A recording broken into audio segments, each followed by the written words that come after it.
that the search for an I am is not a search for something. It is just to be as you are. It's not a search to become someone. No, it's to be as I am.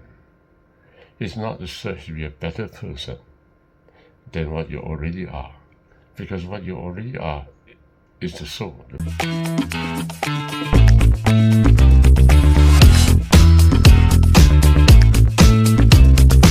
So what's my dream tonight? I found myself on the streets among the very, very poor. And I felt myself poor as well. There was this guy with me. He was a young guy. And suddenly I saw a lady which I know. So I told this young guy, go and follow that lady. She's able to provide you with something, I said. So the boy ran after the lady. But the lady was fast enough. And by the time the boy catch up with the lady disappeared. But instead, there is a man. This man said, I've given all my things to someone else. But the boy said, isn't there anything else to spare? And the man started to give a call.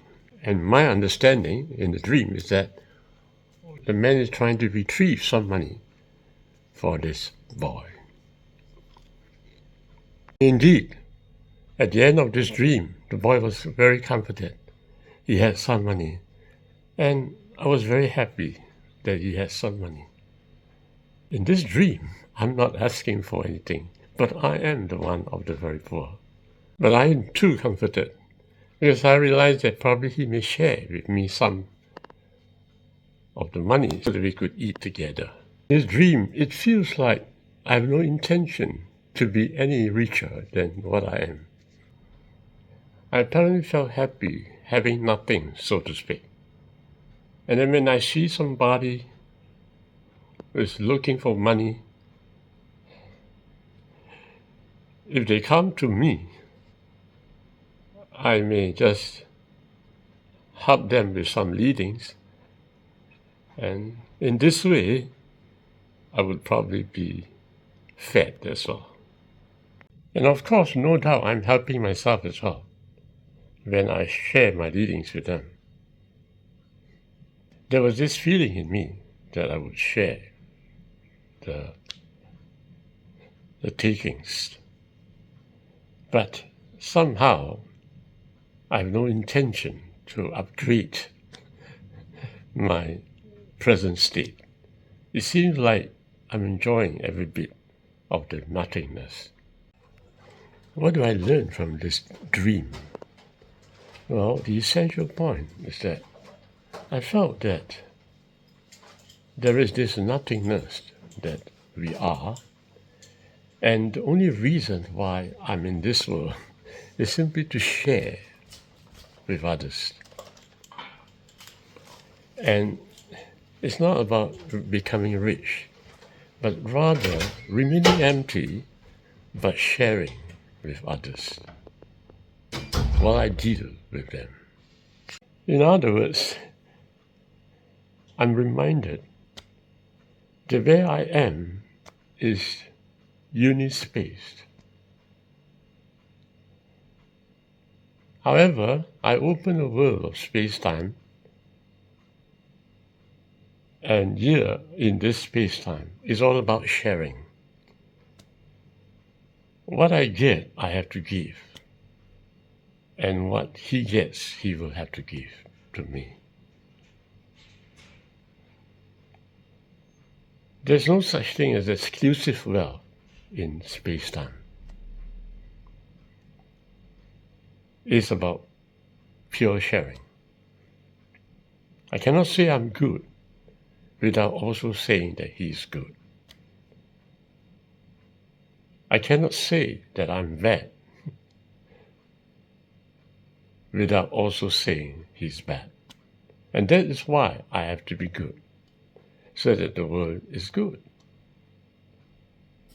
It's all about sharing. Whatever I say about myself, whatever I think about myself, it has to be shared.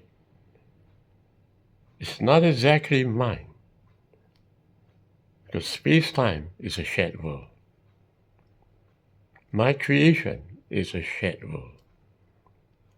But where I come from, it is nothing. Not exactly nothing. No, I'm always there. But where I come from, it is descriptionless. You can't even say that it's empty. You can't.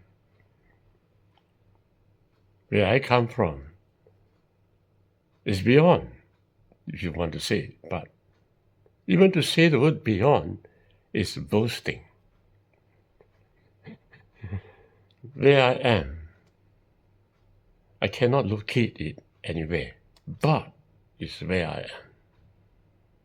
It is this non-locality of where I am that makes it almost impossible for a person to search for it. You see, whenever we search for something, we are hoping to find an elevation. We are hoping to find something. And that's our mentality. And we are hoping to find something to hold on to become. But where I am isn't about becoming. You can't locate it because it's descriptionless. So that is why it has eluded many, many people in this world. Persons like Buddha, for example, he may have found where I am. But the problem with us is that when we say, and we think of a person like Buddha who has discovered where I am, we search for that Buddha. We idolize that Buddha, and we make that Buddha a personality that is outside us. We have a tendency to do that. But the truth is that everything is an inside experience. And the search for I am is totally inside. And it's not about something. It's about nothing, you may say. But yet it is not nothing. And as I said in my previous video, it is breath. The starting point of that journey towards I am is self-authenticity. Get it straight, because it's all an inside experience. So you have to be very familiar with yourself. That's number one. Secondly, you've got to be willing to share that yourself to another person. That's number two. Your unwillingness to share yourself is evidence of the fact that you're hiding yourself even from yourself. So this sharing of your own self is vital, together with self-authenticity. In other words, while you share with people, you're totally honest. You're not bluffing. You're not caring for his approval of your self-image. You're just simply like that. And this is what happened in the dream. Everybody sees me as nothing. I'm on the street with nothing. But then there are people who come to me who want money. So I share with them in their journey. I cannot get that money myself. I have to do it with him. That's the secret of winning. I have to do it with him. But because space-time is a shared world, so I couldn't get it by myself. I have to do it with sharing. In other words, whatever I'm getting would not be really planted into me, because it's a shared property. It's a shared taking. But yet, through him, you get something, if you want to get something. But to be where I am is not about getting anything, because it's simply to be myself, right? So self-authenticity is the most important thing, self-honesty. So all you need to ask yourself, really, are you ready for this self-authenticity in your life? Do you open yourself up for other people's scrutiny? Are you just an open book Or do you have a private life? Are there many thoughts in your mind that you cannot share with others? Are there many experiences that you only think that you alone must keep and nobody else will have to know in this lifetime of yours? Are there? If there is, then there is some part of you that is preventing the discovery of I am. I am is not for everyone. You see, you must remember that when Adam and Eve ate the fruit of the knowledge of good and evil, they had to put clothes on. They couldn't endure the nakedness of nothing. And even God, in that story, would have to help them with a lambskin. God knew that their journey must bring back to nakedness, that one day they had to unclothe that lambskin and be where they are, naked but not ashamed. And that's what is taking place in the tabernacle story, if you hear it. In the tabernacle, you see that when a person sins, what must he do? He has to take a knife and he has to slay the lamb. The lamb is really himself, because according to the tabernacle story, you have to place your hand on the lamb. So the lamb is yourself. When you take a knife, your own knife, to kill that lamb, which is yourself. What does it mean? It means to remove the clothing that you have had. This clothing have to be removed. And the removal of that clothing is self-degradation. The removal of that clothing is what God meant when he said, in the day that you eat of the fruit of the knowledge of evil, you shall surely die. Your soul cannot really die because your soul belongs to God. But the dress that you have, the dressing that you put on to cover yourself, you don't need to. But when you removed it, you sense a loss of self-image. That is the death. And it's hard. Don't think that you could do it. I find very few people able to undress themselves fully. So, the only people that I know I'm impressed with is the faith called Jainism. Jainism is an ancient religion, and the priest in Jainism would undress himself fully. I'm impressed by that. I like their approach. That's the correct approach. And there's a very important third point. In your journey towards I am, you cannot be owing anything to the shared world. If you have a debt to repay to the shared world, it means you have not redeemed your karma. So you have to return to the space-time world, pay back that debt, because before you can experience I am in your life. That's why when I see a person unwilling to give up what he stole, when I see a person lying his way in order to get from another person what doesn't really belong to him, but I know for a very certain fact he cannot be where I am is, because he has a debt to repay to the shared world. It's vital, therefore, that you keep the 10 Commandments, if you know what they are. It's vital that you keep the standard laws that are found in Buddhism. They are all very important, because if you break them, you have to repay to the shared world. So if you lie to your friend, too bad. One day you have to tell a truth to him. Because lying implies that you owe a debt to the shared world. Get it very, very straight. That's right. So remember this. Watch out your life. Where in yourself that you have not paid up. And that is why in all religions of the world, you are told to be a good man. Yes, you have to be a good man because you have to repay yourself to the shared world. Your karma is clear.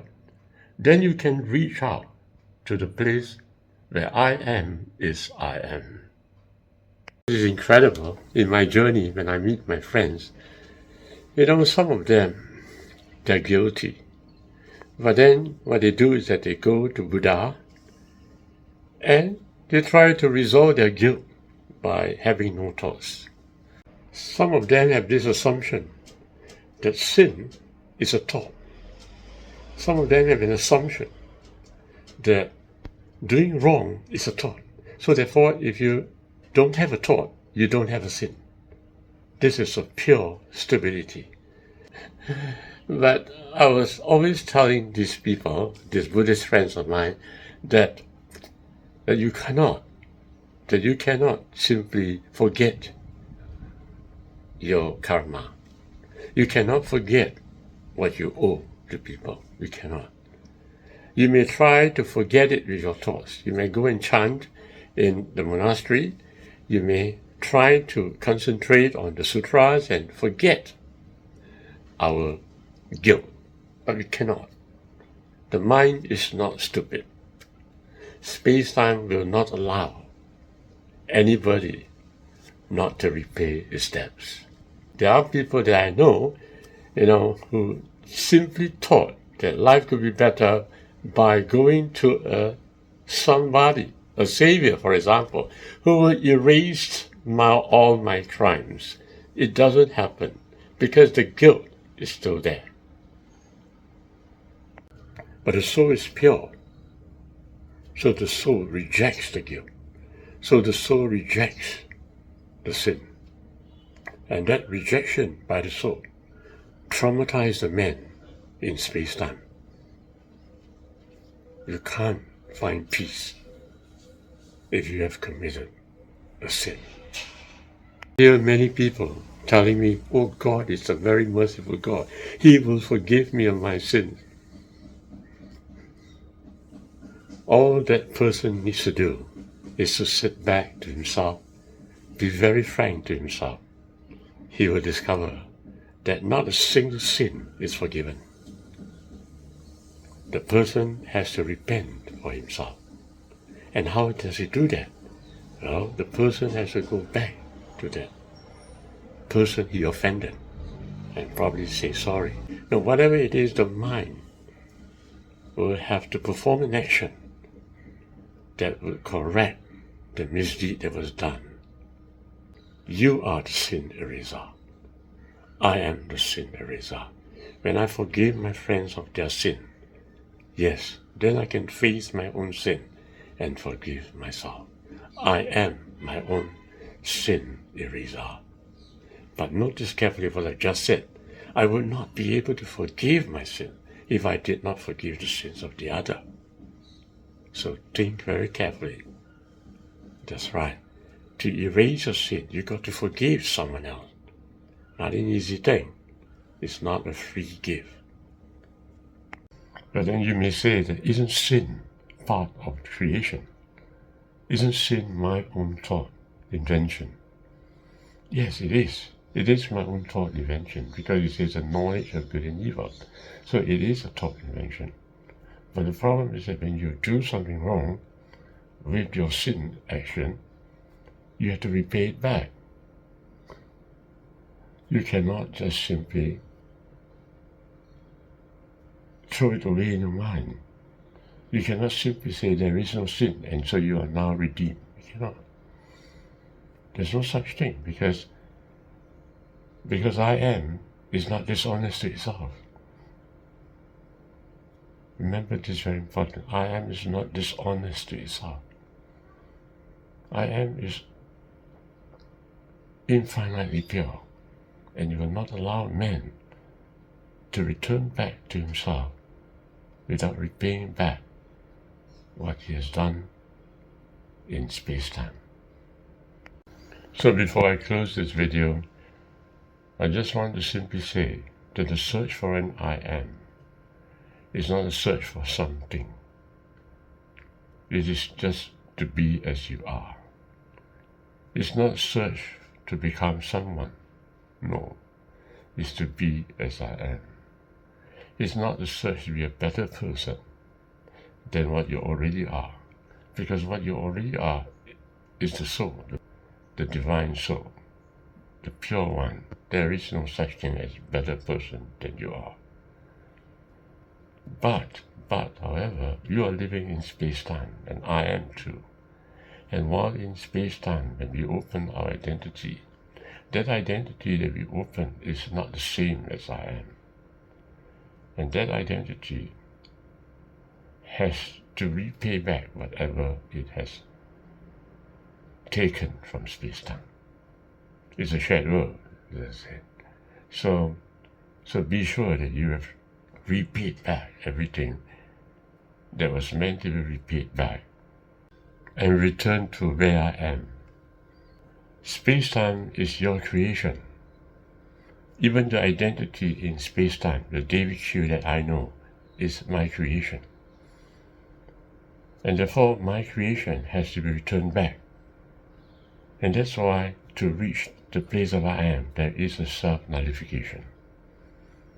That is also a very difficult thing to do. There's also a repayment back of the identity that you have created for yourself in your search for a place in this world. But to repay back that identity. And so you have to return back to I am. The place where you already are in the very first place. For that is where the light will burst out. And that is where I am is I am. But then you may say, well, if that's the case, then in the very first place, when I open space-time, why should I work on it?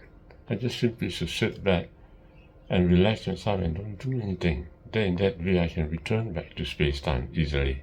I don't even have to bother to create my identity in space-time so that it'd be easier for me to return that identity back. No, it's not correct. While you are in space-time, you have to bring forward that space-time right up to the 6th day of creation. Why do you have to bring it up to the 6th day? Because there have to be two opposites. 3 days of the first opposite and 3 days of the second opposite. You have to nullify the two opposites before you can return to the 7th day, and therefore you will be on the 6th day before you're ready for nullification. As I said in many of my videos, I said that an identity in space-time cannot return to I am without a nullification. And this nullification is the result of two opposites contradicting each other and nullifying into itself. This is a painful process. And you are facing that in this world, and I am too. When you meet a friend, what do you have to do? You have to speak to him. And many a times he blames you for everything. So you got scared, you retreat back. But the process of nullification is to face him and then make sacrifices in between so that there is a return to the zero state. And you can't nullify until the identity of your space-time and the identity of his space-time is strong enough for nullification. It's just like having electricity. Without a strong potential difference, the light that is burst up will not be sufficient enough to bring forth the light of the world. So you have to follow my videos, as I said. What I'm saying is something totally new. It comes from every religion, and yet it is not any religion. It's not about worshipping an idol, but it's about discovering the way from within myself. The process is very, very difficult. If it was easy, everybody would have found I am. But the way is very, very difficult. And the reincarnation process continues and continues, endlessly. Because the man couldn't find himself through the thoughts that he lived in. And I create these videos Actually, it is all for myself. Because in my research and investigation, I have to learn more. I have to learn more from my dreams every night. But I would rather record them so that if you would see them, I don't mind. I'm an open book. Discover for yourself the secret of life.